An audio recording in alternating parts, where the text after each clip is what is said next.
Jessie woo, VBS. I just turn the water on. Big old flex. She never saw before. Chasing me like waterfall. Jessie woo. All right, y'all. Thank you so much for coming back to another episode of Just a Couple Things, y'all. Your favorite podcast hosted by me, your sister, Jessie Woo. Now, I have a very, very special guest joining us this episode. I'm really, really excited. But before we get into our special guest, I want to make sure that you're subscribed. So make sure that you're subscribed on every streaming platform that streams podcasts. So if you're on Apple, go down to the Apple people, go to Apple Podcasts, find Just a Couple Things, hit follow. Do the same thing on Spotify. Find Just a Couple Things, hit follow. Do this on every platform that streams podcasts so you can get the audio first, okay? Now, also, if you're watching here on YouTube, are you subscribed? Subscribe so you can see us visually. Hello. All right, y'all. So without further ado, I have a very, very special guest. He is one of the stars from this current season of Love is Blind UK, Mr. DEMOLA. How are you doing? I am fine, thank you. How are you? I'm doing good. Now, I didn't want to butcher your last name. How do you pronounce your last name? So, Demola Ailara. Ailara. So are you, what tribe are you? I know you're Nigerian. Yoruba. Okay. So before we get into your experience on the show, I want to get to know you just a little bit more. Before we started the pod, y'all, Demola was telling me how he's been to Atlanta. I was like, oh, you got to come back, baby. You got to come back. I want to come back to the A because I love it there. So, no. They know how to party in the A. So what? Listen, they know how to party. The food is good. What do you love the most about being in Atlanta? So, I've got a funny story. So, lemon pepperloo wings? Of course. Yeah. So I went to Onyx. But wait, I know how I'm starting. Well, just listen. So I got told that the wings would be good. So I went, okay, let me just go in there. I went in there with my cousin and we sat down. Onyx, child. And then we said we're going to have wings and we're just going to eat. And ended up just going to the bar, having a drink. And I sat there and I just ate wings till like 2, 3 a.m. And that was it. And then I went, but I loved it. I was like, we might need to do that every night. But I didn't. I only done it for one night. But so you went to Onyx only once? Only once. I didn't go Magic City, anything like that. That was the only strip club I went to. But apparently all of them are good. But yeah, the food is good. Where else did I go? I went to somewhere in Edgewood, I think it's called. Is it Edgewood? There's Edgewood. Yeah. I went to a bar there. I also went to, where's that? What's that mall called? The mall. Lennox Mall. I already know you was down to the Lennox, busting it down. So I enjoyed there. I also went to there was another place. Oh, Ace. It was an African spot. It was a Nigerian spot, and they party till late. I remember I got to one of the places at 1:00. No one was there, and my cousin was like, "No, you're early." And then it got to 3 a.m. and then everyone turned. Was it Little Legos? Yeah. No, it was really good though. Really good Afro beats, good vibe, good food. So I enjoyed myself. And as I said, I've got a lot of family in the States overall. But some of them in Atlanta. So I'm definitely coming back soon. Okay. Listen, you didn't end up with your wife on Love is Blind UK. Your wife might be in the A. I'm just saying, okay? She could be. Listen, I know a couple women from fresh lace front wigs, good careers, okay? Like, they're about their business. They're good. They're looking for good men. So your wife would you do like long distance relationship? Yeah, I think from the show, everyone can see that. Like, I'm a hopeless romantic. I'm a sucker for love. So if it's worth it and worthwhile, I'm down always. And as you said, if they've got the nice lace front and they're dressed like you said you've got friends. So if they're dressed like you, I'm here. I'm here for it. Fresh lace front, body tee, good careers. They know how to cook. Listen, girls from the A are magic. So we can get you sorted down. We know the show didn't get you sorted, but we can get you sorted in the A. I can guarantee. Amen. Okay, so just getting to know you, I'm going to ask you just a couple things. So obviously you're of Nigerian descent. What is your favorite Nigerian dish? I'm gonna be a basic B here, but so I call it J-Lo. That's what my favorite dish is, and I call it J-Lo because J-Lo is nice. It's named after J-Lo, jollof rice. So so jollof rice, everybody call it plantain. that? No. That's just what I call it. I call it J-Lo. So J-Lo and plantain and chicken, just the basic staple. But that's my but you can't go wrong. I also like pounded jam and efo, which is like spinach stew with pounded jam, which is good. But jollof rice is the go-to. Okay, my only thing with jollof rice is I feel like Nigerian jollof is so spicy. Why is it so spicy? Why? You gotta like do you not like hot food? You don't like hot food? You know what's crazy? I feel like I'm the only Haitian who can't do too much spice. Ah, okay. Yeah, so that's what... I grew up with my mum loving a Scotch bonnet. So oh yeah. So she throws them in and she likes it hot. So yeah, it was a lot of my friends couldn't handle it when they came round, but I'm used to spicy food, so yeah, I like it very spicy, to be honest. Okay. Who is your favorite Nigerian artist? You're trying to make me say something I regret. You know what? It's Burna Boy right now, so I'll go for it. It's Burna Boy right now, but it was Wizkid for a very long time. Okay. So yeah. Do you go back and forth between the two? I think so, but I think the latest projects is swaying more to Burna Boy. But I got the classics, definitely Wizkid, Don't Do, Ojo Alepa. Like no, it's definitely okay. So no, I love my Afrobeat. So yeah. Okay, good. So do I. What is your favorite Nigerian proverb? Oh, I don't know if I have a favorite. Oh, I don't really. That's a good question. I wouldn't say a favorite Nigerian proverb. I'll just say maybe a Nigerian saying. Yeah, that's what I was gonna say. My parents they have all of these sayings, but for me it will be. My mum always says, so it's just something that's always stuck with me, and it's how I move. So she'll just always say, like, don't say negative thoughts. I'm just summing up what it means, but she'll say, don't say negative thoughts because there's always an angel in the room, and basically if you say something negative, they'll take it. So just always say positive affirmations and positive things because an angel in the room will take it and carry it away. So, but she says it much more eloquently. So, say it how she says it. I don't know. I couldn't say the exact same, but I'm gonna come back to you on that one. Okay. Okay. All right. So let's talk about dating. What have your Nigerian parents or your Nigerian family taught you about dating? Okay, that's a good question. So I'd say, I come from a 2-parent household, and so I've always seen it.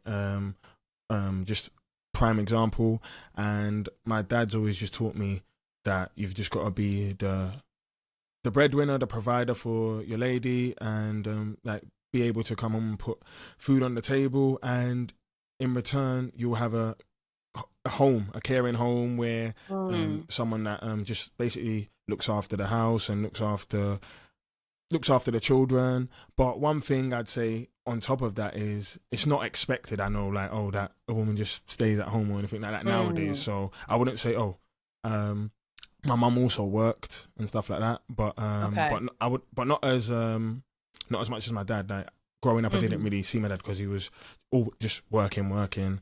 But for me, I think in terms of on top from my mum's side, it's just be able to be there for your lady when she needs you at most. And it might not be, as I said, as providing, but sometimes just listen, be there, and emotionally. And I think that is one of the key things I learned just growing up, because it's easy to do all of the other stuff, but I think actually being caring and attentive and actually like just listening is a key skill that I had to grow. Like in my past relationships, I'd say I learned how to be better at doing that. But yeah.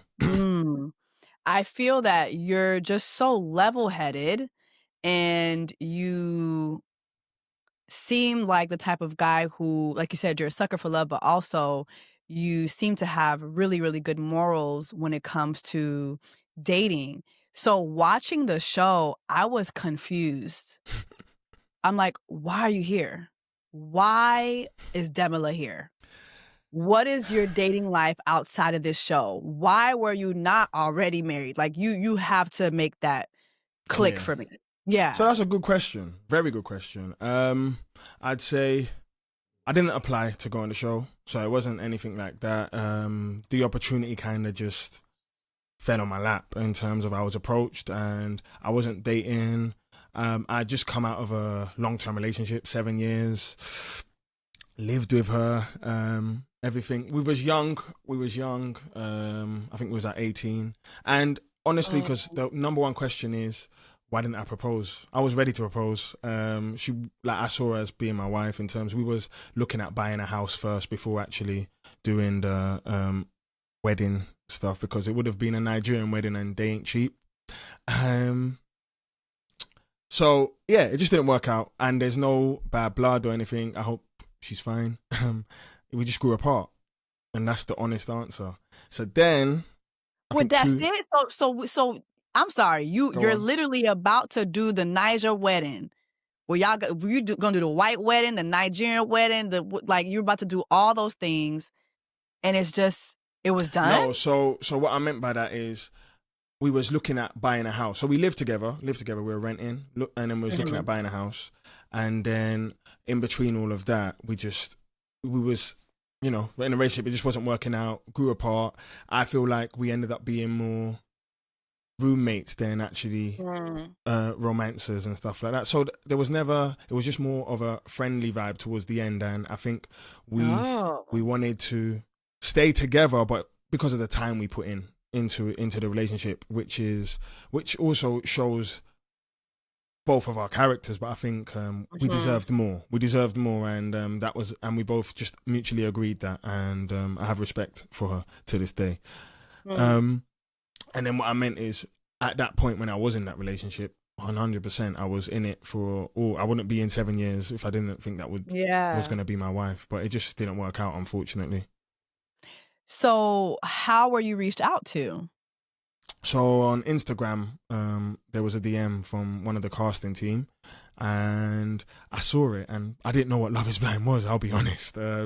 So I was just like, I don't know about this one. I've had DMs before, and you don't know if it's real or fake. So yeah. So then I went and asked my brother and his wife, and they love this show. They love Love is Blind. So they was like, yeah, you have to do it. Like, you have to watch it and see what it's all about. Then I asked my little sister, and she said the same thing. And I said, okay, I'll reply and talk to the casting team and see what it's about. Then I just went from there, spoke to them about the show. They told me watch it and see what it was all about.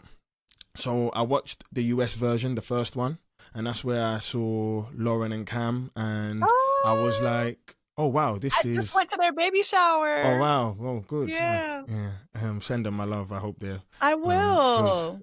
But she yeah, I saw that, and I saw the way it was, and I thought it was crazy. I'll be honest. I said, ain't no way I'm going on this thing and finding a relationship or a wife, or I couldn't see it. But I said it's a sign. I I didn't ask for this. And now I'm going to give you a backstory, which is even more tea. But oh, come on, spill the tea, boo. So basically, hold on, let me get some crumpets. Hold on. Go ahead. So basically, my cousin called Dotun, he was on The Bachelorette, which is so my cousin in America, he was on The Bachelorette. Oh my gosh, didn't he end up marrying Charity? So they engaged. Oh yes. my gosh, yes, I love that season. I covered that season. Oh wow, so yes. So basically, she was the second Black Bachelorette. Yeah, so basically, the way he got on that show was similar to the way I went on it. So because we're not really in this reality TV space or anything like that. And he moved to New York while I was out there for 2 months in America, and I helped him move into New York from Cali. And his roommate basically said one of his friends pulled out of The Bachelorette, and there's a week or two to film the show, so they're looking for someone to fill the spot, someone handsome, tall, has a good career, whatever, and would you be willing? And he was like, no, I have to get it off work or whatever. And long story short, I know he can explain that story in his own time. Yeah. But basically, he eventually got the opportunity, work let him go, and he went on and he got engaged and he won the whole thing, and it was all by chance. So for me, I spoke to him, and that was like my kind of, it's a sign. Let me just do it and see what happens. And I don't think I'm going to find a wife, but I'm going to do the experiment properly, which means I'm going to go in there with intent. Because in the dating world, it's a bit hard to do all of that while working and everything. But now I'm going into an experiment where I don't have my phone, I don't have any outside noise. So I'm going to do it properly. Go and find a wife, and I'm going to be all in. And that's what I did. Wow. Your connection to is Datun? Dotun. You're like, you being his cousin? Yeah. Crazy. Is insane. Yeah. That is insane. And I honestly this is a little bit, a rant, but I feel that him and Charity didn't get a lot of, when you see two dark-skinned Black folks, I feel like people don't really make a lot of noise for that. Yeah. I really feel that they dropped the ball with that couple, because it was a beautiful story. Yeah. Beautiful season. I loved it. Wow. So how long had you been out of your 7-year relationship when they reached out to you? I want to say 2.5 years. Okay, so in that 2.5 year period, how was dating for you? Jessie, I can't even explain, because at first I was like a fish out of water. Yeah, I was gonna say that. Like, I did not know what the dating world was like. People telling me I'll get in dating apps. People was trying to matchmake me and do all of these things. Like, I have a good job. I'm grounded and everything else, and I haven't really been in the street. So, so it's not anything, because I was in a relationship from young. So, I started. I dated a few, but not a lot, because I didn't like the idea of dating apps and stuff like that. And there was sometimes I had good dates.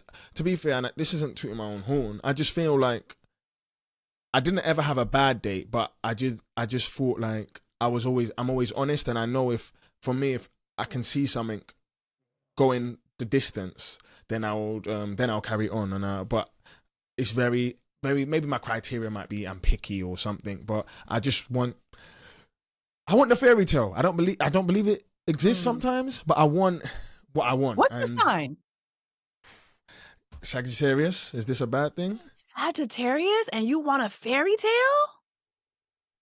I'm kind of shook. I'm kind of shook, because I think from my experience, I have a brother who's a Sag, and I've dated Sag men, and I've been around Sag guys that are friends. I think like your banter is so much fun. Y'all are so fun. You're quick on your toes. I feel like y'all are like the life of the party. Yeah. I feel like you don't give me you're looking for the fairy tale like other Sag men. I'm surprised that this is. So that's why this is your outlook. So that's why I don't like star signs because they generalize me. So I remember when the show dropped and the cast list dropped and everyone found out I was Nigerian, I was getting called Yoruba Demon.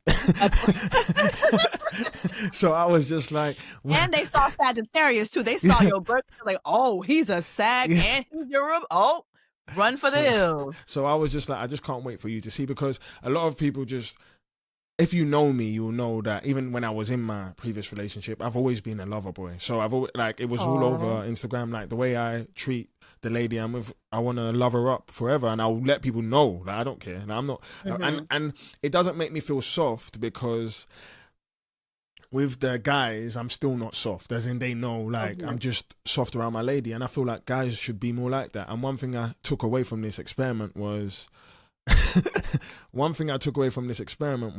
a lot of the man them was in the DMs saying, you're a stand-up guy, brother, like, I respect it. And a lot of people, when they see me out, not just the girls, but a lot of people when they see me out, they actually speak to me on this. The guys that don't really want to say something, but they do. And from that, I realized that there needs to be a lot more of that from guys, and not being like afraid to just, because if we wanted to show who was strong between men, I'll do that as well. I'm not afraid, but like, I can be soft with my woman. So yeah. Come on. Why do you feel so many men are hesitant when it comes to being soft with their woman? Because, so there's two things. The first thing I'll say is, I feel like everyone says, oh, I don't care about what people think. But in the grand scheme of things, everybody does. And I don't care how little, how small, but they do. And once we understand that we do, just got to get on with it. I think like regardless, just be your true self. And people will just respect that. Because ultimately, they can't do anything about it once that's just you. Do you know? They've just got to deal with it. And then second, for me, I just feel like it's sometimes for men, it feels like it's a catch-22. Like if you kind of show your emotions early on or something, it can, like, they feel like it can be used against them by the woman and stuff like that. And sometimes women will say it. They'll be like, well, we saw the two opposites on the show, right? Yeah. But sometimes women will, like, they'll go for that side where he's more rough around the edges and he's not kind of being, you know, that side. But they'll regret it. But it's just the way it is. And I feel like sometimes it could be a young-minded thing. So I feel like we're adults. But ultimately, if women like that as well, then go for that. But just know that if it turns out sour or bad, you picked it. Hello. And that was my gist of watching your season 2. We're going to get back to that. Do you feel that while you were dating for the 2.5 years, because there's something that you said on the show, it felt like a gut punch when you said it, but we're going to go back to it again. But you said the good guys finish last. Oh my God. When you said that, I wanted to jump through the screen and beat up any and everybody who ever hurt your feelings. Like, literally. Yes. I was like, I don't know this man, but I will beat all y'all ass. I need Jessie in my corner. That's it. I will beat all y'all ass in this motherfucking room. Like, that's how I felt, because I'm like, who made him feel that way? Was that your experience throughout your dating journey? I don't want to say that because I don't want to sound like a victim or anything like that. Yeah. But I think through dating, you can see, like, you can try and be, like, for example, through dating, I could try and be someone I'm not, and to, like, fit that quote or that need of what they think a man should be, and but it's not me, so it will fade and it will just it won't happen. But when you actually the good guy finished last statement, it's funny because the way it happened, I don't even want to get into the way of the shows, but I was talking to Katisha about it and I was speaking about it, but they've made it much more dramatic. However, I meant what I said, and because I feel like even me, like, I feel like I wasn't trying to call myself a good guy. I wasn't, because I don't like trying to. I have my own flaws, so I don't want to ever say that. But a lot of people thought I was being bitter or trying to come at a different, like, manipulative, misogynistic view. But I wasn't doing any of those things. I was literally just saying, you know, the saying, the good guys always finish last, and then as a joke, I was like, maybe I need to be on my Future vibe. And they didn't show that. Yeah, of course they didn't. But I was like, this is because I was saying the joke where, like, you know, every guy who gets his heart broken ends up going on his villain arc or whatever they say. And I was just talking about that. But I feel like in dating, the good guy does finish last, and that's just the truth. I feel like unless the woman is really intentional and wants to find a husband, I think for the majority of it, because there's so many options out there in the dating world nowadays. You can just swipe right, you can go and get another date or whatever, and not everyone can do that. But for the majority, I would say for the majority of women, definitely, I think they can choose that. They can choose their options.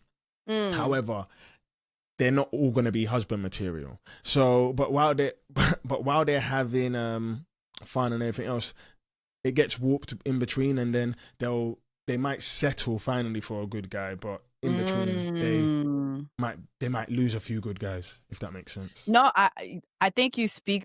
This is why I really want to have this conversation with you too. 'Cause I feel like sometimes as a woman, like when I'm watching these shows, I will talk about this from time to time, but I feel like it's so much better to hear it from a man that sometimes as women, when we're going into the dating world, we're settling for the good guy instead of prioritizing the good guy. Yeah.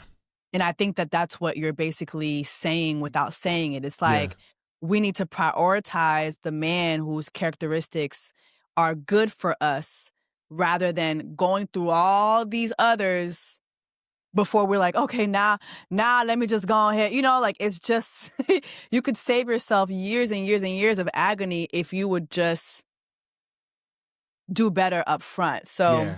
No, definitely, I agree. And even, sorry to cut you, but that is, everything you said is 100%. And I think the reason why I see it so much is because, so I have a lot of, so I have a younger sister who I'm very close to.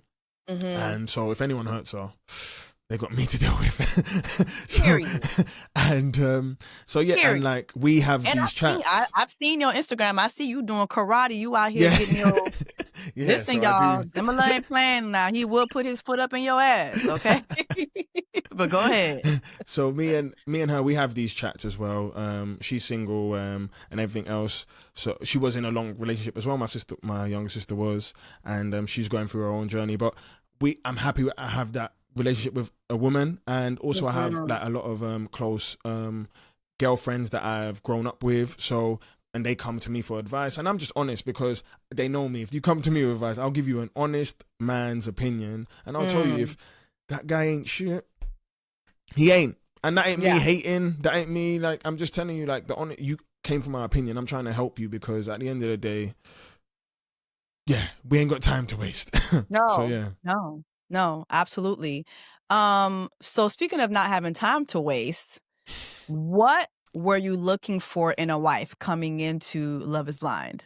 Okay, that's a very good question. So I was so set on, right, she needs to be a nurturer. She needs to be able to just show me that she is like down to earth, sweet, caring, and like gonna, like, for someone to me that I could see as the mother of my kids, and like seeing myself for having a great future with fun, because I'm always joking around, and it was all of those good vibes. And then one of the things was God-fearing was important to me. That was very important to me, and all just a sense of faith growing up, like having that background, because I knew I didn't want to rule anything out till I spoke to them and got to know them a bit more, because everyone goes through their own journey in faith. I have gone through mine, ups and downs, and we're living through it all.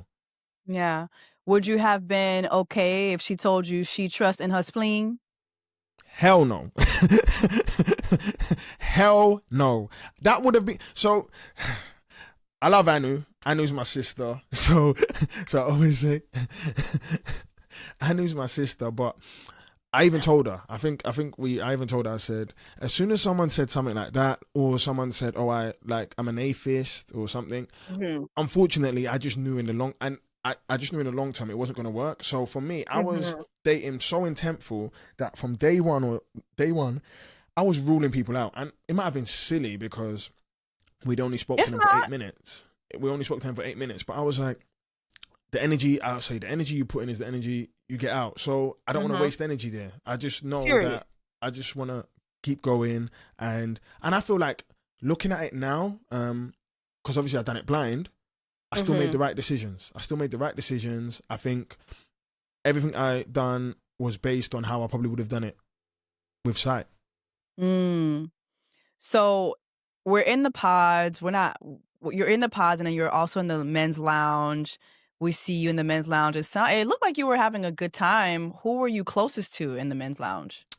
So funny enough, all the boys I'm cool with. So there was never, and I feel like it kind of shows, because for when you see other scenes, for example, when Javin comes back, and I know I'm skipping there, but Javin comes back and no one really celebrates him. It's because I kind of had a good relationship with everyone, and everyone expected it to be the other way. So I think I was good. I had a good relationship with everyone where people could speak to me about their connections and relationships. But Jed was one of my close brothers there because we lived near each other and we didn't know each other, and we've played football against each other and we didn't know that. Wow. So there was loads of things like that. Then there was another guy called Tom who you don't really see much. No. And Charlie and Javin. Those were like, and obviously Cal. Can't forget Cal.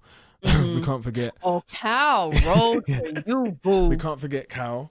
I'd say I had good relationships with everyone in different ways, but one of the relationships you probably didn't see as much was me and Javin, and because obviously it was out to show us going for the same woman and everything, but me and him was cool for it all. We just said we're not going to speak about it on camera, and she's got to make a decision. Like I didn't want to interfere with his dates, and I didn't want him to interfere with mine. Wow.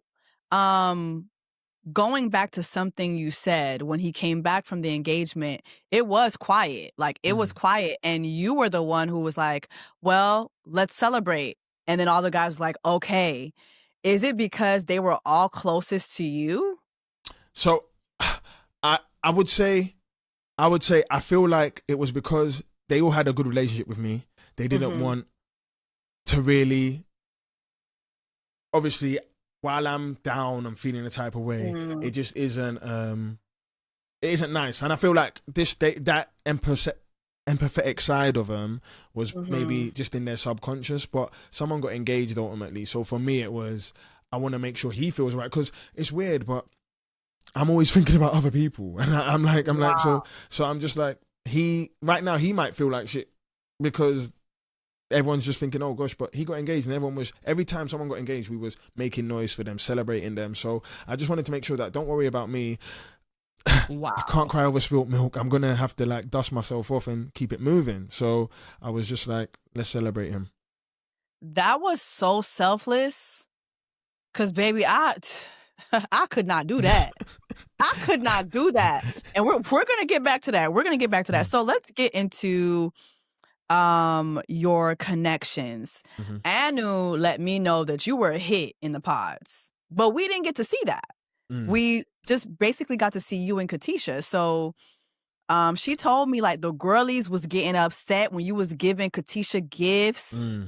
You know what I'm saying? She said Yolanda was like, excuse me? Anu was like, excuse me? So tell me what it was like who were your top connections and what the process was like focusing on Katisha.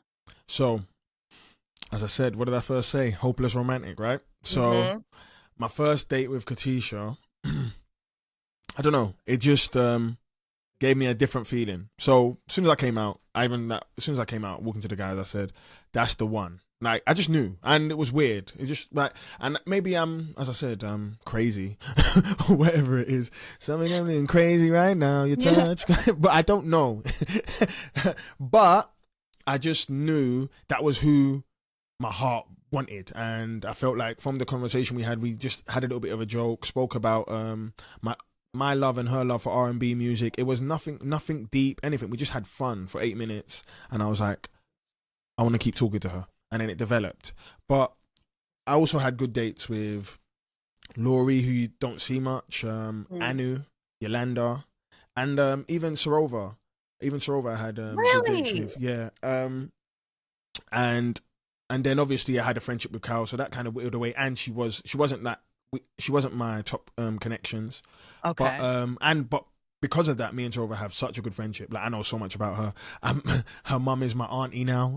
Her sisters are my sisters. So me and Sarova. So we could have got Sarova and Demola. So me what is going on? What's happening? So me and her were like, yeah, we're really good friends. And yeah, like I love her family, so that's good. And then we go back to Anu and Yolanda.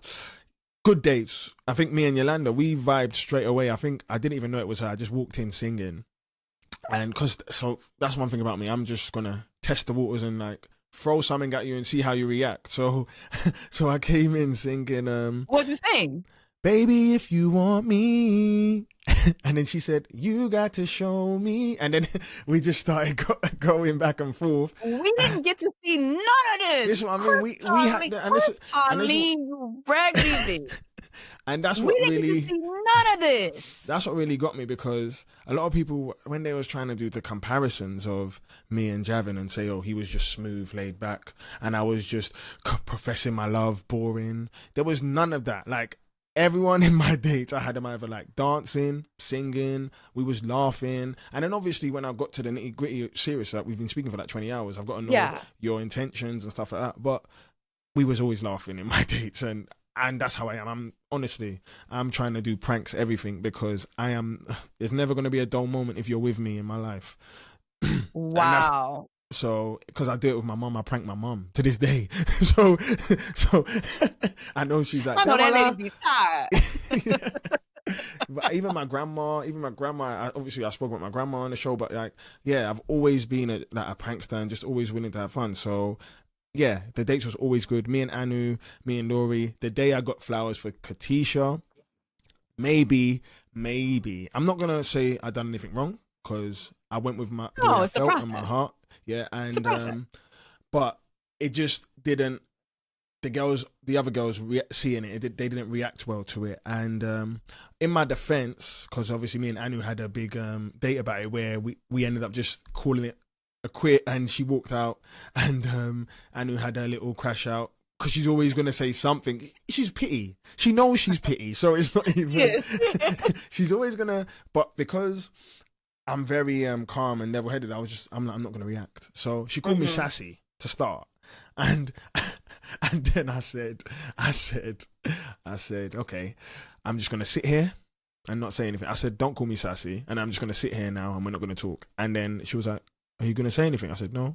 And they said, is this date over then? I said, yep. And then we just left it like that, because I'm not going to get drawn out and start arguing with a lady. No, there's no point. But she just wanted to know why I got flowers, and like I didn't speak about my connection of Katisha. But for me, it's a date with me and you. In the dating world, if you're multiple dating, you don't speak about other people you're dating unless people ask questions. And if they ask those questions, I'll answer them honestly. So it was transparency she wanted, not honesty. She wanted transparency, but we haven't got there yet. So if you ask the questions, you'll get that transparency. And for me, I didn't think it was the wrong thing to do, because I went with my heart, and that was my strongest connection. So I wanted to show her that she was my strongest connection out of everyone. Speaking of strong connections, were you aware that Jevin was Katisha's strongest connection outside of you? Yeah, I knew. So because I knew the way the guys were much more open about their dates. Okay. And if anything, I was very open. So like, I didn't really care. I was like, I like Katisha. Everyone knows. Like, everyone was dating Katisha at this point, but I was like, I like Katisha, and that's it. I said that's probably who I'm there for. And then, as it whittled down, everyone just knew that was pretty much who I liked. And then a few days, this was the day I knew Javin switched, and he Katisha was like who he was like going for, because he was again popular in the pods. Oh, he was. Yeah, he was popular. He had he told good me. dates. Yeah, good dates with everyone. Like, I think even the first few days, his top connection, I don't know if he said, but it was Sarova. And then it, like, he said Megan too. Yeah, so and then Megan was towards the end, yeah, which is even much more funny. But yeah, he had so many different connections, and I think it was like we had a longer date, so like an extended date, and it ends up being with two of your like strongest connections. And for me, it was Katisha's my number one, and then Lori, who you don't see much of. And I came back and I asked, you don't see this, but I came back and I asked Javin, I said, so who was your date with just now? And then he was like, I can't tell you, bro. And then I was like, okay. But from that, we knew. As in, we just knew. It wasn't like, I can't tell you, I'm like hiding anything. It was just more, I can't tell you, bro. And then I was like, okay, so now I know you want to be a bit more closed with it because it's Katisha, which is fair. Yeah. And then that's when I knew. I was like, okay, now it's game. It's like game. It's game. Like, and I can't really talk to on. him about anything. I've just got to do me, and that's really what I done. And throughout the whole thing, I felt like I let her know where my head was at, and then eventually she let me know. But obviously we saw how it all panned out. So the way it's edited, right? You have Katisha, she has a connection with you. She has a connection with Javin. And from time to time, we'll hear her say things like, well, you know, my connection over here with DEMOLA, he's doing this and the third. He's getting me flowers. What you gonna do? You know, he's getting me, you know, food from Spain. What you trying to do? And you have Javin, who's like, I'm not a love bomber. Yeah. And there's even like a scene where he comes into the men's lounge and he's like talking about, I'm not a love bomber. And he's laughing and cackling about it. And it seems as though you're sitting there and you're hearing the conversation. And I'm like, he's saying this in front of DEMOLA? Like, is that how this really was happening? So, I don't know. I don't know how that all looks. For me, I don't think I was right there. Or I heard it, though. So, like, I will be the first to say I heard it. I definitely heard it. And I laughed. And I just looked like, okay. Like, so, but I didn't have a problem with it. Because I was just like, he's under pressure. Like, that's how I saw it. I saw it. He was under pressure and he's like scrambling. So I was just like, cool. But for me, it was more being called a love bomber, if that was what it was. And I think then you see, which you actually see is when I'm like, I just want you to see that I'm genuine. I'm not doing all those things. And I was just being honest because I was like, on top of that, I even told her, I said, I'm not love bombing you. If you want me to stop with any of these like gestures I'm doing or anything, I will. Like, I will. Okay. And then she said, I never called you a love bomber or anything like that. Like, so then we already kind of hashed that, but you don't see that. And, but at the time, definitely, because even me and Javin spoke about it after. I spoke about it to him after. I was like, you do know that was still rude. I told him that was rude. I was like, and if we was outside, it might have been different. Like, as in like, but he was just like, I don't feel like I was talking about you. And he said, I don't feel like I was talking about you because that was also when he was still in a lot of dates with Megan. And obviously Kieran got a gift for Megan as well. So he just said, but I can't remember, and I'm fine with that. There's nothing, like, it is what it is. Yeah. I know that you guys are really cool post a show. You guys close, you guys hang out a lot. I'd say so. Yeah, so there's 5 of us: me, Jed, Tom, Charlie, and Javin. I wouldn't say we hang out a lot, but probably hang out more than any of the other guys. And and geographically, it makes sense as well. But I hang out with a lot of the girls as well. So I'm in good relationships with everyone, and I think everyone feels that I'm a good time. I hope so. I'm always willing to have fun. So yeah. Period. Piggybacking, going back just for a second for the love bomber accusations. Do you feel that being called a love bomber was accurate in when it comes to your case, or is it that some folks, maybe it be Javin, maybe it be other folks, don't understand that you were trying to put your best foot forward? So, like, even when you're dating outside, like, are you a person who gives gestures? Who gives nice gestures? So I love this question because I just want to say, ladies, we got to do better. We got to do better. If you think that is love bombing, I'm sorry, because I don't know what you've had in the past, relationships and dating. Flowers is love bombing. like come on. Flowers, like, what are we talking about? And even the guys that are backing the fact, it's because they don't do it. But like ultimately when I'm dating, when I was dating, to me, like, little things like I'd pick someone up and I'd get out of the car and open the door for them to get in my car, and they'd be like, oh, you opened the door for me, and like they'd be like a real like thing. But to me, it's just normal, the bare minimum. Like, I do it for my mum. Like, my mum, I've learned how to do, like, treat a lady. Like, but for me, I was just so shocked that even online, people were saying that, yeah, some people I've saw say that that's love bombing. To me, I was just like, you really need to do better, because or you've been in toxic relationships where whatever, and that's whatever to you, but can ask my ex-girlfriend of 7 years. That was me. I'm not someone that was different. And I said, I'll love you up always. That's why I don't mess around when I'm in a relationship. And that's why like, I make sure that it's someone I want to be with for the long haul. Yeah, I think unfortunately nowadays, so many women are used to men giving very low effort. Mm-hmm. And like you said, we do have to do a better job at requiring the best effort. Because like when I was watching, I'm just like, love bombing, that's definitely not the right term. But even it's when courtship. It's courtship. Thank you. It's courtship. And as a Nigerian man, that's what I'm meant to do. If I want to marry you, I want to show I'm courting towards you.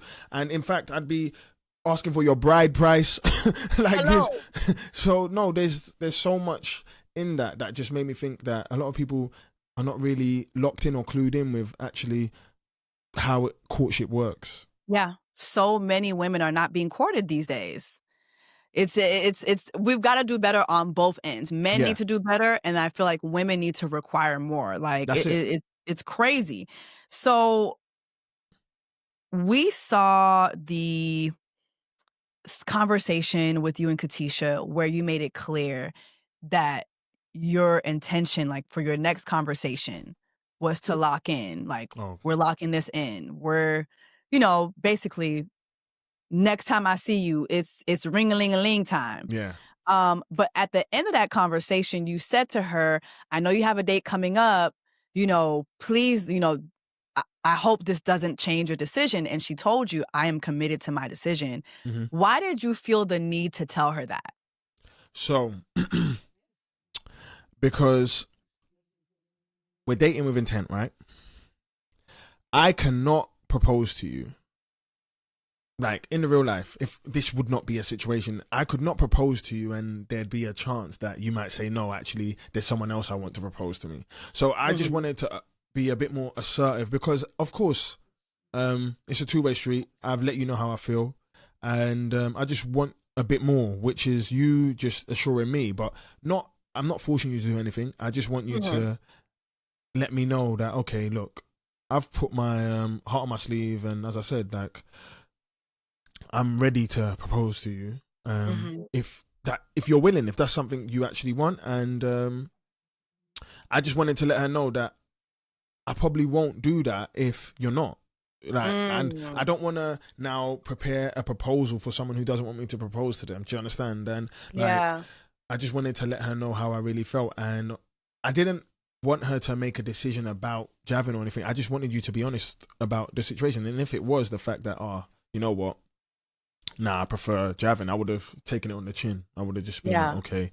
But I just felt like I needed to be a bit more assertive with everything as we're on a clock there. Your next conversation, at least as how we saw it, was basically her changing her mind overnight and her telling you, listen, my gut is telling me to go with my other connection. Mm-hmm. I'm going to tell you right now, as a viewer, the gasp, the air that left my body, and then watching your reaction, I wanted to throw my television. What was going through your mind when you heard the words that were coming out of her mouth? I'll be real. Watching it back as well, like all of those things. It wasn't nice to see, but for me, like at that moment of time, I thank God. Like, that's the first thing I'll say. I thank God because honestly, if I didn't have an inkling about it, I don't know if I would have reacted like that. When I've walked into the pods, you kind of don't see it, but you do because like you notice that I can tell by her voice that something's up. Yeah, you did. So me and her, we've spoke for like 2 weeks. I know how our convos go. I know how much energy we have and stuff like that. So, and I'm just very, as I said, I'm always thinking of like how others, I can just know how someone feels. So I heard her speak and I just said, okay, what's the matter, Katisha? Like, this is proposal day. Like, we should be like, but what's like, so I just could tell. And from that, now I've braced myself that extra bit, and then obviously she couldn't really get her words out, so I knew what was coming. So I was just bracing myself, and honestly, I just felt like my stomach just was in knots, and I just sat there, and I was like, Demola, one thing you can't do is break down on TV, because that ain't my style at all. and so I just was trying to like take the information, but also be able to understand what happened and then communicate back to her. Because one thing we both knew is me and her, we always communicated well. We was always honest, and we was very good at effectively communicating to each other.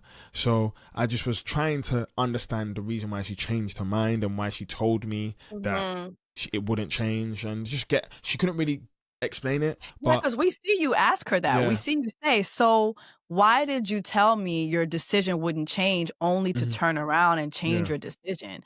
What did she communicate to you? She was just saying she went with a stronger connection than her gut, not her spleen. but yeah. And then obviously I just had to respect it. And if someone doesn't want you, I ain't gonna cry or beg or force you. Like, you know what I mean? It was tough. Like, do you know what I mean? Like, I was like, this is a girl that now I'm ready to propose to. Like, I couldn't wait to see her. Like, if I could, the one thing I wish I could find my proposal, because it was beautiful, and that is like what I wrote, like the words I wrote, and just how I felt in those. I was doing things that I haven't done in those 2 weeks. I was doing things that I hadn't done in terms of like I was journaling, because obviously when you're talking to these people, you're having one date with them in a day, and then you go back and you sleep on it. But I'm not good at note taking. I've never been good at note taking. I just have good memory. So, but I was like, it's like a drug. I was like, oh gosh, I can't wait to speak to her tomorrow. So let me actually write and what we spoke about. So I'd write it before I go to bed. I'd write what we spoke about, and I'd be like, oh, what else do I want to know about her, or what do I want to like tell her? And I really I was really invested in it. I was really invested in it. So when I wrote that proposal, I was showing it to everyone because I was happy with the stuff I wrote, and people was crying when they read it. I was singing Everlasting Love on the way, and the way I felt on that day. I was so happy, and I thought I was like, this is a one and done thing. So I genuinely thought this was my wife. So, and I was ready to propose to her.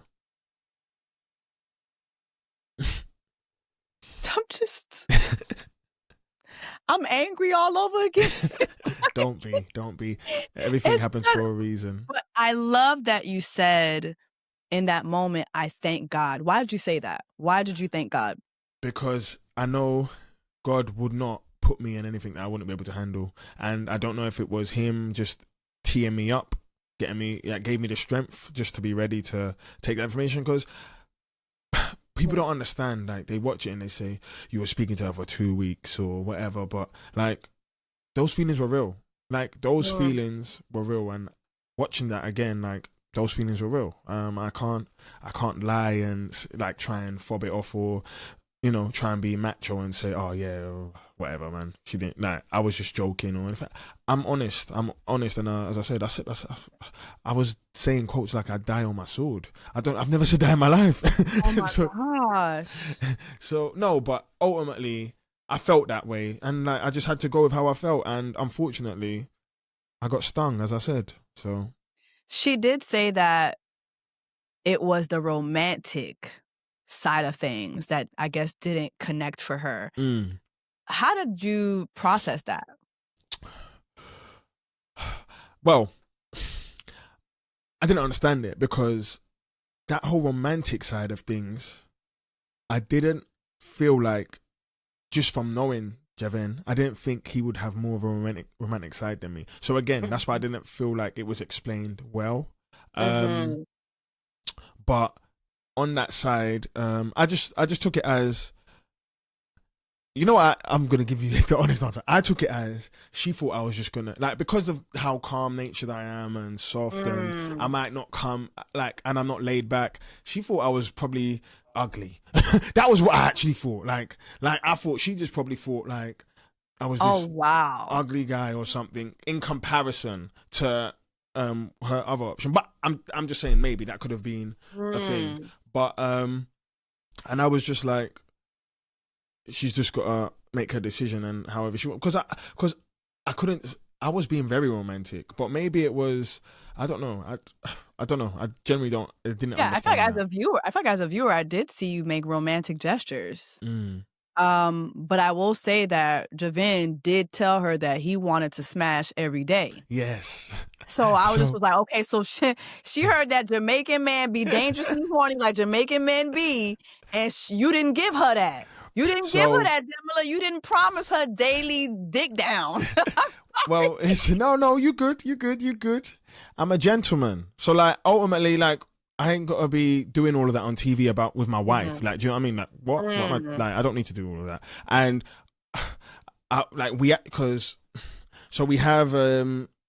we have dates, and so yeah, like, and we talk about different things. So when we spoke about physical intimacy, we had a talk about that. But for me, it was, we spoke about, is it important in a relationship and stuff like that. We didn't ask about how frequently it needed to be or anything like that. But for me, it was more, obviously I'm a man and she's a woman, and obviously we have our needs, and we expressed all of that, but very respectfully. But ultimately, as I said, behind closed doors, we can do whatever we want and be whatever we want. And there'll be no complaints, but it was just more, I wouldn't be doing that. I just ladies who are watching, Demola said, Monsieur a dit qu'on sa pas gagné complaint. Ou tande sa monsieur a dit. He said it won't be no complaint. Capiche, comprende? Yeah. Okay, il dit qu'on sa Zozo a parlé, pas gagné complaint. Zozo a là, di gagné pour. Just want to make sure the girl. What she said, like that, but no, like I just and I didn't want to make a show of it on TV, because like ultimately I wouldn't do that, because like, for example, and my boys have always known me, because you know how guys are, like like locker room chat, all of this stuff and everything else. Yeah, with my missus and my wife, I would never do that. I don't understand guys that do that, because like, no, I don't need to be talking about that. It's not like, it's not anything to show about anything. I respect my woman. So yeah. Yeah. I know we kind of touched on this, but watching it play out, like as a viewer, you watching it, and I even saw that your family were watching it together. Watching it unfold as a viewer, how was that? And I wanna specifically stress the part of her switching up and then you still being able to cheer Javin on. How did you feel watching that as a viewer? I was like, I should have crashed out. No, I'm joking. I said, no, but like, not even watching it. I feel like before, like, obviously because it comes out like a year later or whatever, but before all of that, like going back, like leaving the pods and everything, I was like, this was before we met up in the bar, but I was like, I didn't let her know anything. Like, I didn't let her know that I didn't speak to her about all of these things. I just kept it graceful and everything else. But I was like, the other side isn't me. I done the right thing, and that was just, take the high road always. Don't change your character because of a situation. And watching that back, it was hard to watch with my family, in terms of like my mum and that watching it, because obviously when I came back, I'm giving you a lot of info that I haven't really told you, but when I give me the tea, Demola. When I came back, I was hurt. It was real. So like, so I told everyone, like, instead of like having those conversations with everybody about what happened, I wrote like a big note and I put it in my family group chat, and then everyone was just so confused, because they was like, what? Like, he actually was about to propose and he was serious. Like, my older brother couldn't believe it, because like, they think, because I'm, as much as I'm serious, I'm unserious. I always have fun and stuff like that. So to be able to build a connection like that and be that serious in 2 weeks, they was like, what's going on with him? And so yeah, no, I feel like when we watched it all, I think they got a sense of how deep it was, and and just knowing me. And that's one thing my mum says. She's like, I love hard. So and when I do fall, I'll do. I don't know, it could be a blessing and a curse, but for me, I think it's a blessing, because I feel like if you're not all in and you're not committed, then what are you doing? I feel that's how I always move. And so if it means that, you know, sometimes it means that I don't want to say rejected because I don't like that word, but when it doesn't go my way, that it is going to be an emotional, like a big emotional reaction, I'm willing to take it, because I feel like nothing easy. I mean, nothing hard is. I can't remember the saying now because I'm speaking and I'm drinking. Yeah. But it's worth it in the end. It's always worth it in the end when you put your all in. How was it for your mom, your dad, seeing you get rejected like that? So, like, were they ready for the wedding? Like, what was like? So my mom. So first off, watching it, I'm in a Nigerian family, so they're gonna make gists and jokes. So when I came back, my dad, the first thing he said, you can't even find a wife. He didn't care. He said, you can't even find somebody to marry you. And I said, where? They'll just go for it. But that's the way we are. But no, my mom was ready for me to go and get married. So on the day that I actually went to the pods, she didn't know what the show was about, and I made us stay up all night while I was packing, and we watched season 1 of Love Is Blind. We watched it all, and then she loved the show, and then from that she understood what the show was about. She was ready. So she was just excited. She was like, just make sure you bring a lovely lady back, and we'll get the gele, and we'll have the Nigerian wedding. And so she was ready. My dad, he didn't really know that the ins and outs of it too tough. He was just like, go and do your thing, and just but my mom, she was ready. Your mama was ready for the jollof and the plantain to start flying. What y'all be serving at the Nigerian weddings? What food? Everything. Is it? We've got, as you said, jollof, plantain. We got pounded yam, F4, egusi. We got it all. Honestly, we got it all. So obviously, you know, you didn't get engaged. The next time we see you is the Pod Squad link up, and you're seeing all the girlies. You're seeing Katisha. Was that your first time seeing Katisha? So me and Katisha met up prior to the mixer, which was at the bar. When we met up at the bar, and so we see it out of sequence. No. It's no. Oh no, we do see it in sequence. You see it in sequence. We do see it in sequence. Oh, so let's go there first. Okay. Was that your first time seeing her, or had you gone to look her up when you left the experience? So, of course, I went and looked her up after the experiment. Like, as soon as I got home, I was like, let me see what all the fuss was about. That I was like, let me see why I was hurting this bad. And then I saw her Instagram, and I went, damn. but ultimately, then we met. And and I told her, like, I was straight up with her. I said, "You're a beautiful girl." I said that was the first thing I said. I wasn't gonna lie, because you didn't pick me. And that's what I mean. I'm not salty like that or anything. So, I spoke to her, and the thing you don't see is whenever me and her spoke, it felt right. As in, like, you could just see our connection, like, as in anyone watching. So, and I think that's why it ended up being like such a big thing. But like, cause like even for me, when I went to see her at the bar, it was just so confusing, because it was like my honest reaction was, I feel like she's trying to tell me something, but she's not telling me. So if she's not telling me, I'm not a home wrecker. I'm not doing that. You're engaged, like, right. So I can only ask you, and I'm always telling myself, see it for what it is. Do not overthink. Do not try and start sowing seeds in different places. If she's telling me she's happy, I'm taking it as what it is. And obviously, but in your heart and in your like how you were registering it, it felt like there still could be a chance for you two at that bar conversation.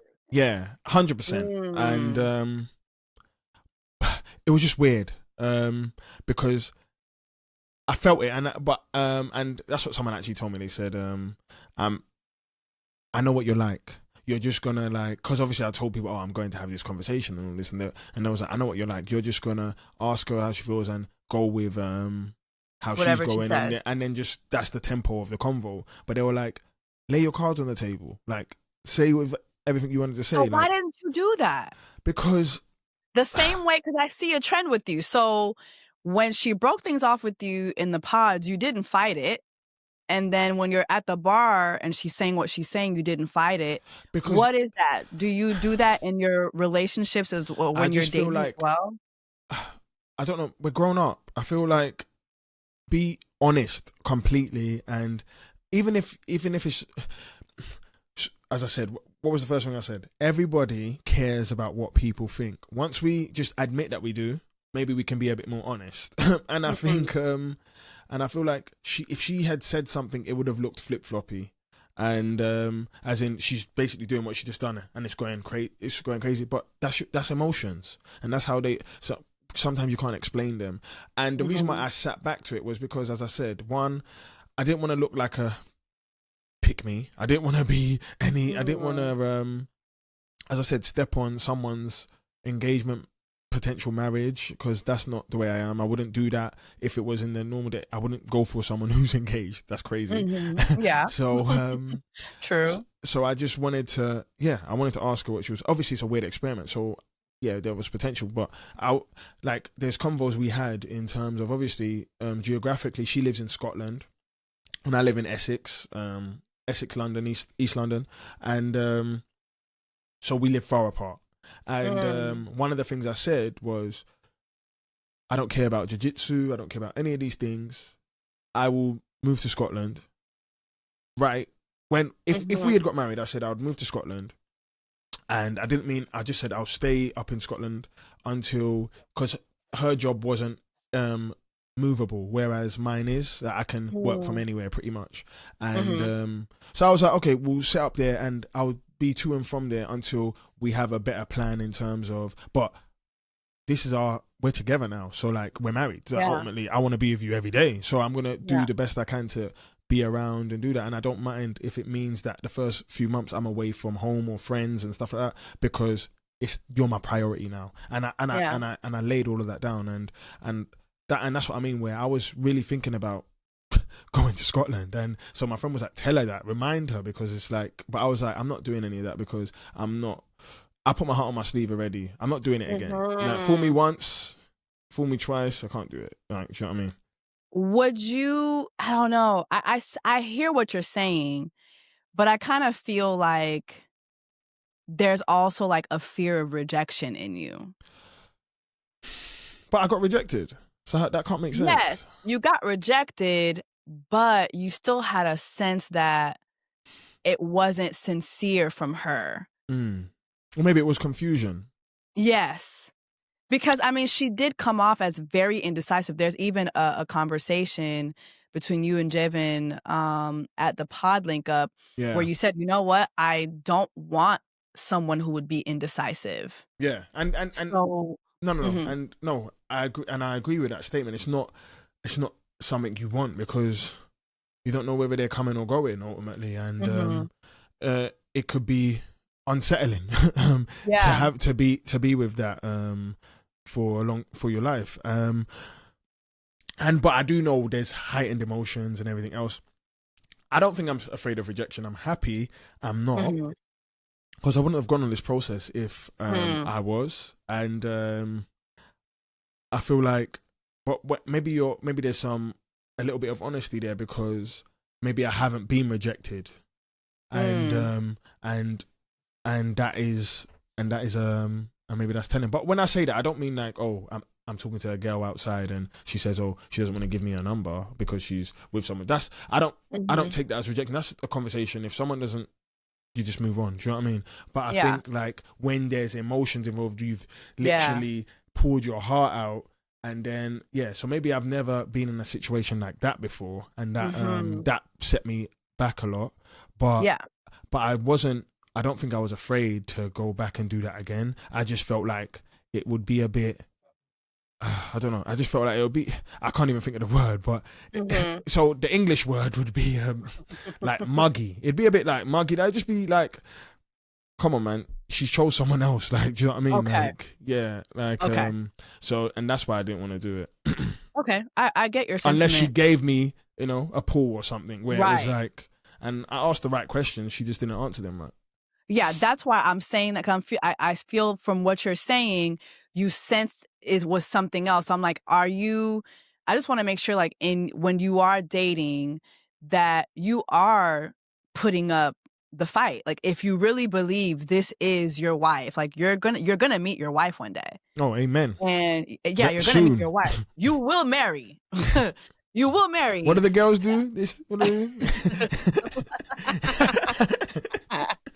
You will marry. Yeah. And I just feel like there is a fight. You have to put up a fight for that. Oh, no, 100%. And like, marriage is not easy. So like, if you can't fight, like if you can't put up a fight early, then what is the point? I think you've seen long lasting relationships. They are not easy. And I'd be lying if I said like my long relationship lasted long with no fighting. Do you know what I mean? So no, I definitely, in dating world, I'll always put up a fight, and I'll always be intentional when I'm dating. So good. And that's why I struggle to date, as in like in this world. So no. So I definitely, the fighting side of it, you've got nothing to worry about, Jessie. Okay, I'm there. Okay, good. Good. So I wanted to ask you, once you were at the Pod Squad link up and you saw all the girlies, like, what were there any girls or were any of the ladies just like, oh my gosh, I wish I would have put more time into her once you saw the material?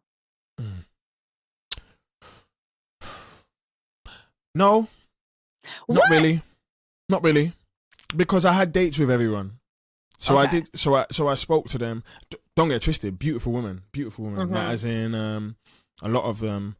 I would definitely say, like, I'd speak to them at a bar and stuff like that, and I'd be attracted to them. And so my all of my top connections were attractive. So it wasn't that. But I feel like the person who I initially wanted was who I liked, and I liked not just because of how she looked, but actually the things we spoke about, the bond that we built on our family. Like, for me, I know people ask the same questions, but for example, I never spoke to my other connections as much as I did about my grandma to Katisha, but it was because I felt like it was right to, and I felt like it just felt right, so I just done it. And little things like baby names, little things like that. Like, I don't share these things, or I don't share how I like, because when I speak about a wedding, I have my own ideas of what I want. I know ladies have their ideas of weddings, but I've been a serial wedding goer. So like, I had my brother get married, I've had all my cousins get married, all my friends are married, and now everyone's having kids. So like, I kind of have ideas of what I want, and I shared all of those things with the person who I thought it would be with. So I have to ask you this. Were you there for photo booth gate? Oh, yeah, I was there. Okay. I was there, but actually, wait. Let me clear that up. So I was at the bar, but I arrived late, so I missed that situation. However, I was there for pretty much most of that night. So I know like some of the things was false, but and it was clear, like, and that's why people are like, it doesn't matter about the curtain. It does. Thank you. But why does it matter, according to you? It does matter about the curtain, because if you tell somebody that they was behind the curtain with another lady who they dated, it's different. Whereas if it's in an open platform and you can see what they're doing, you can clearly see. But of course, everyone was drinking and a little bit waved or intoxicated, so things get warped a little bit, and the story might be a bit more salacious now or have a bit more sauce on it. But in reality, we was actually just sitting down for most of that night talking. Me, Javin, Patrick on one side, Anu, I think Yolanda was there. But like, we're just talking, like, you know what I mean? Like, it was like brothers and sisters actually meeting up for the first time, sort of thing. Like, because Anu and everyone haven't seen Javin, so Javin just wanted to see the Pod Squad, and it was that. I know they did speak, him and Sophie, but I generally nothing happened, and I'm not condoning his behavior. Like, he doesn't condone it either. Yeah, so I'm not saying that it was right. I think he's owned up to that bit. Like, as he said, if he didn't go out, none of that would have happened. Simple. It's as simple as that. And but yeah, I just feel like I don't want to bring like color into it, but obviously it just looks a lot worse. And I feel like once, and then you say the no curtain and everything else. So I feel like they should, like, people should have just been like, regardless of the story, I'm sorry, I thought there was a curtain. There isn't. Done. You know what I mean? It's simple. Literally. I feel the same. Like, I feel like the folks who've made those accusations, it's nothing to just say, okay, we were wrong. You know, there was a lot of sauce put on it. And like you said, like, I do feel that race, and you know, you didn't say it, but I'm gonna say it. It's like race does play a part. Like, it all just sounds extremely bad versus what the reality was. So I wish folks would have given a little bit of an apology for that, but it is what it is. So I remember when the season first dropped and we saw everybody's pictures, and I saw your picture and it said financial analyst. And your quote was, "I'm a sucker for love. I want Love is Blind to sort me out." Right. They did me dirty. They did me dirty. Let's clear this up. because my brother was like, "Demola, you don't talk like that." And I was like, I definitely don't think I said that. So I definitely said 3/4 of that. But I said, I need Love is Blind to get me right. That's what I said. I said, I need Love is Blind to get me right. Because that's more my lingo. It's the same thing. But the way Do Me a Solid, it just sounded a bit more pausey. so that wasn't me. But no, I meant everything. I meant everything I said there. Well, do you feel that Love is Blind did you a solid? Like they said, you said that you said, but you didn't really say it. Do you feel like this experience did you a solid? 100%. I think I learned a lot about myself. And I always, in any challenge or anything that I do, there's always growth that you get from it. And the first thing I definitely can say is that I can go and put myself in a challenging, pressured environment and come out on top, no matter what happened. Even if it may have not been the result that I liked, I'll still be better for it. And now dating and moving forward has been, it's a bit harder now in general, but because of after the show. But I just look at things a lot differently. Like, because I was dating with so much intent, I kind of, and it could be a blessing and a curse again, but I can rule things out quicker, and I can see if things will progress in my opinion. So yeah.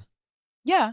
So what do you see yourself doing now? Like, do you see yourself like doing another reality show, doing another dating show, possibly a little perfect match, a little, like, what do you see for yourself in that area? I don't know. I would say, first off, I never really was meant to be on reality TV. I don't think this was for me. Really? Well, maybe, as in, I like to find people naturally and organically in terms of, like, you know, even when I was dating, it wasn't really from the dating apps. It was more, so I like traveling, for example, and I'd meet someone when I was traveling around Japan or something like that, and like then she'd be from like Australia or something like that, and then we just start traveling Japan together, and and then we just start talking or whatever. But I like meeting people organic because then I find out if they have the same interests of me, like seeing someone at a concert or something else, and then you can get a better vibe. Because I feel like on a dating app, everyone's trying to be someone straight away, and you've just got to believe them. You just got to believe them, and then you start finding out. Wait, they weren't that. They lied about their height. They lied about everything. Yeah. So no. For me, I forgot what the question was. I don't want to because I was going off on tangent. Well, do you see yourself dating on another dating show? So I'd say God's plan. If an opportunity arises that I like, then yeah, I mean, like, I've seen the talks. I've seen there's been loads of things. People saying perfect match and all of these other things. The one that I actually like, as I said, that had a bit more sauce on it that I wouldn't mind. I mean, I don't think anyone would mind it. Was obviously because my cousin was on The Bachelorette. Why don't we have a UK Bachelor? Yes. But that would be a fun idea. But also on top of that, I think I think the American people don't like The Bachelor or something, but I don't know how all that works. Yeah, it's mixed views, child. They still love it, but it's mixed views. But I mean, going forward, how are you going to be approaching dating differently? Post this experience. Don't get them flowers because they'll call you a love bomber. No, I'm gonna approach dating the same way I have always approached it, being myself 100% and making sure that the lady that I'm with is always having a good time, and there's never a dull moment around me. So if I'm on a date with someone, I actually want someone to say they've had a bad date with me. I want someone to come out and tell me because I don't agree. I feel like I just like to, like, I always want to make sure that they're comfortable and having a good time. So even if it's at my expense, I don't mind. So no, I'm gonna just date with intent, and but at the moment, I'm just taking a step back from it all, and I guess just making sure that I'm ready to actually do that, because I feel like people just date and they just do it willy-nilly. But as I said, I date with intent. So when I'm ready, I'll know when the time's right, and I'll start dating again. I don't think I'll be on any dating apps, but we'll see what happens.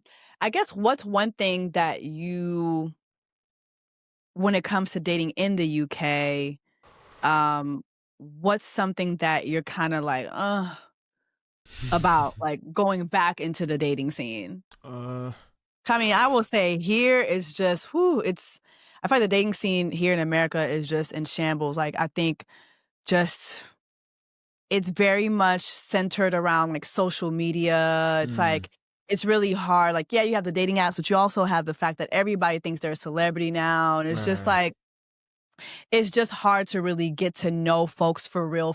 So what is like one qualm that you do have about just going back into the dating game? I'd say 100% the social media aspect is a big thing. I feel like a lot of people, comparison to the thief of joy, they be looking too much online and trying to mirror what they're seeing when these people are probably not happy. Like, it's a highlight. Instagram and all these things are a highlight of life. These same people that are posting that picture are probably miserable. And I'm not all of them, but do you know what I mean? Yeah. And I think that's definitely one thing. And then on top of that, I feel like the gender wars in the UK, like, that is the most annoying thing. Like, there's always some spill about men like just 50-50 or whatever nonsense, like just rubbish chat, and I'm like, is this what we're doing at this age? Like, at this big age? Yeah, like I don't know. I feel like I don't want to rule out the UK and say, I don't want a girl from the UK, so because I'm ready for the right girl wherever she's from. But as in, there's been a lot of those where I've been because I remember I've dated in America. Okay. And because I went to America for a few months when I said I helped my cousin move, and a doctor from New York and a very good girl. But the long distance, I can do long distance, so I can do long distance. But I just had your little doctor in New York, Demola. What happened? I don't want to say too much. Lord. I don't want to say too much. Your wife really might be here. Potentially. So as I said, Jessie, hook me up. Don't do me a solid. Get me right. Listen, I honestly, I wish you the best because I really can tell that you are serious about finding your wife. But also what I like about you, you have a balance. You like to have fun. Mm-hmm.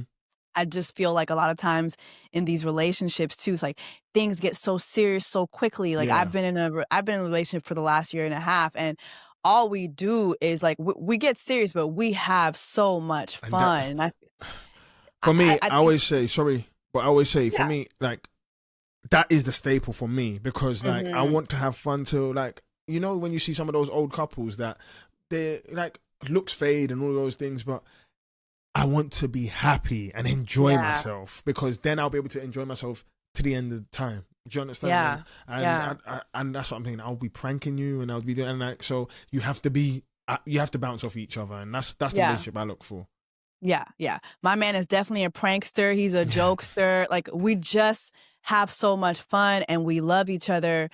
You know, so I really, really want that for you. I'm rooting for you. Like, I am rooting for you that God sends you the woman that he specifically created for you. Amen. And that you guys just spawn off a whole bunch of kids and that y'all have good businesses and that you guys just run off into the sunset. I'm really, really hoping and praying for that. Yeah, I bet you do.